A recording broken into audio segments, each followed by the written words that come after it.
We're Precedent Wealth Partners. Let's talk. I'm here with my colleague, Drew Casey. And Drew, today we're going to talk about a tax-oriented subject, capital gains. And we're going to go a little bit into the weeds and talk about cost basis and how that all plays in, and when securities transfer between family members, you know, what happens. And important topic. I guess maybe a good place to start, just to set the table, is let's be sure our clients and friends know what we mean when we describe an unrealized capital gain, what that means, and kind of why it matters from a tax standpoint. Well, it matters from a tax standpoint because you have to pay taxes on capital gains. So when you sell, so we'll talk about all that. But really, a capital gain, if we're talking about an unrealized capital gain, that's when you have purchased a security at some price. It's appreciated to some other price at some point in the future after you've purchased it.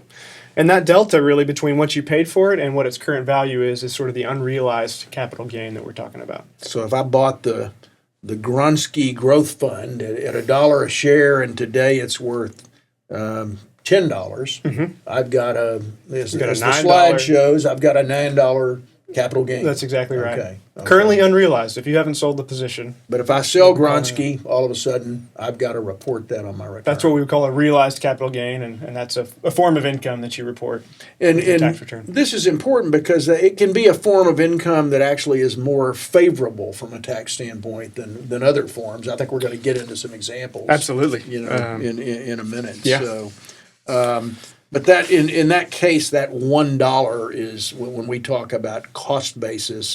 What I paid for it is my cost basis. Yeah, your purchase price. All right. Yeah. So let's go through the sale scenario. I sell my appreciated position. How do the gains get taxed? How do we calculate that? Well, the answer is, with a lot of things, it depends. How long have you held the position? That's kind of the number one question. So you can have something called a short-term capital gain. You can have a long-term capital gain. And the difference there really is your holding period. So if you've held the security, the Grunsky Growth Fund, for a year or less, then your gain would be a short-term capital gain.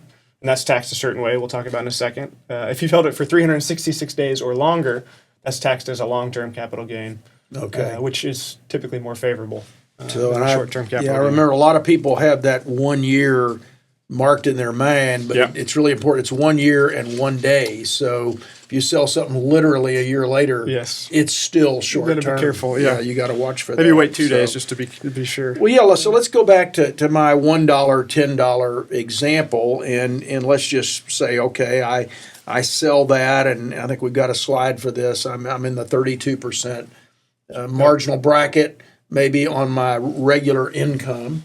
And so if I have held that less than a year, that would have been a phenomenal investment if I made 10x in less than a year. But let's just say that for sake of this discussion. How is that going to get taxed? So a short-term capital gain is taxed at your ordinary income tax rate. So in this case, if you're in the 32% bracket, then you pay 32% in tax on that gain. So essentially that $9 that I gained, I'm going to lose 32% of that to tax. All right, so let me just change the example, though. Let's say that I go, I'm close to a year, and I decide to wait, and now we're beyond 366 days. Yes. How does that change the equation on the same sale? It could be a pretty significant difference. Most people are familiar with income tax brackets. Maybe you're at 10, 12, 22, 24, 32, like the example we're talking about today. There are similarly capital gains tax brackets depending on your income overall. And so those range from 0% at low levels of income, 15%, which is pretty typical, even up to 20% capital gain that can apply to a long-term capital gain. So if you have enough of it. If you have enough of that. Now that's a 12% difference there, short and long-term gain if you're in the 32% marginal bracket. So that can be pretty meaningful. So just the math on that, if I'm at 364 days and I get my $9 gain in that bracket, that's close to a $3 tax, $2.88 of per share that I'm going to lose. If I wait and I'm in the 15% bracket, it's like $1.35. So you're right. That's That's real big money difference. depending on the number of shares. So One thing to note on this, there's some other some unique circumstances that might change your long-term capital gains rate. There's something called net investment income tax.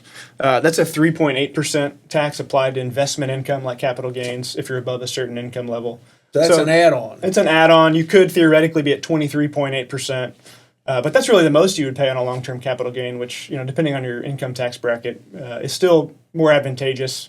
Also important to note that things like collectibles are taxed at a higher capital gains rate. Those don't have the same brackets applied. Okay, so if I sell my Astro bat collection, Correct. that's Or perhaps your Pokemon trading cards. yes, yes. That I know you've stashed away.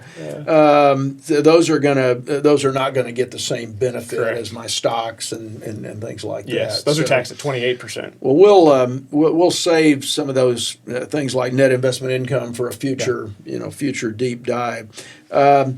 I think one of the things we want to talk about though is what happens when shares of stock or some other kind of investment security change hands within a family, and that can happen because there's gifting or maybe somebody dies and you inherit shares, and that can raise some issues on what's my cost basis in this share of stock that I've either been gifted or I've inherited. And so let's take the first example, where let's say a parent gifts some shares of stock to a child or to a trust for a child. And we'll go back to my example, the $1 $1 cost in the Gronsky fund, and now it's worth 10, so I give it to my children. What is their cost basis in those shares? It's pretty simple. For a gift, the cost basis remains the same. So your child or the child of these gifting parents would receive and maintain the same cost basis that They get my their parents cost have. basis. Exactly. Okay. All right. So there's no benefit necessarily in terms of cost basis to giving shares. Yeah. I know we're going to talk about Now, that they in a little might bit. be in a lower tax bracket than me, and so if they were going to sell the shares, Correct. particularly if they were short term, that might make a difference. Yes. The tax would be less potentially. But I think we want to contrast that with what happens if I died and my children inherited those shares through my estate. That's really a different rule, right? It is. That's what we call a cost basis step up. That's what those shares would receive at your death. And that just means that the cost basis for those shares is adjusted to the market value on the date of your death. So they get a $10 basis. They all of a sudden, from one day to another, go from a $1 cost basis to a $10 cost basis. So all that $9 of gain that I had, that just is escaping tax. It is entirely. avoiding it altogether. Okay, all right. And so then they hold it. Let's say they hold it. What if they sell it immediately? Now they haven't held it 365 days. But let's say they sell it, a month or two later, and the Gronsky position has gone to $15. What happens to them? The good news is that an inherited asset always receives long-term capital gains tax treatment. Okay, great. so- So their gain would be the $10 cost basis that they got at my inheritance. And if they sold it for $15, they have a $5 gain, Okay. long-term capital gain. Well, that's significant because I can recall many instances where we'll get inquiries from clients or families.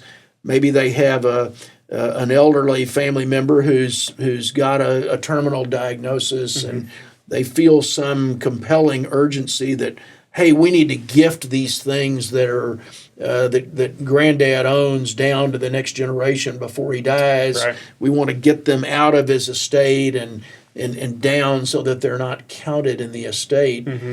But really, that means if you do that, granddad is gifting the shares. We're losing the opportunity to step up the cost basis. That's right. And of course, today, the potential benefit of avoiding inheritance or estate taxes is largely illusory for most families because we have these very large exemptions. Most estates don't fall they're not paying above those the taxes. limits. Exactly. So Yeah. that's a good caution for people not to rush in and start transferring assets ahead of an expected family member's demise. That's right. Yeah. Yeah. So That can be a very advantageous planning tool. great. I think also important to note, and we don't have to get into this in full detail today, but The owner's death is not the only time that a cost basis step up can happen. For property that's held communally, so Texas is a community property state. Most assets accumulated kind of in marriage in Texas are community property, other than assets received by inheritance or separate gifting.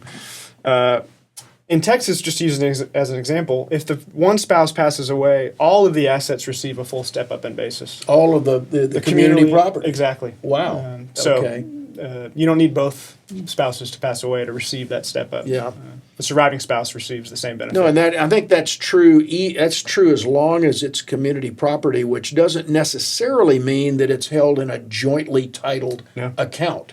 Really the character of the property itself, if it was accumulated during marriage, regardless of how it was titled, if it's community property, that means all of that's getting a basis step up. Exactly. So maybe some clients will have appreciated shares, have gains that they'd like to get out of, but don't want to suffer the tax consequence. Surviving spouse can turn around the next day and sell all those shares, and they escape the same capital gains treatment. So. Well, there's some other interesting elements to capital gains tax planning.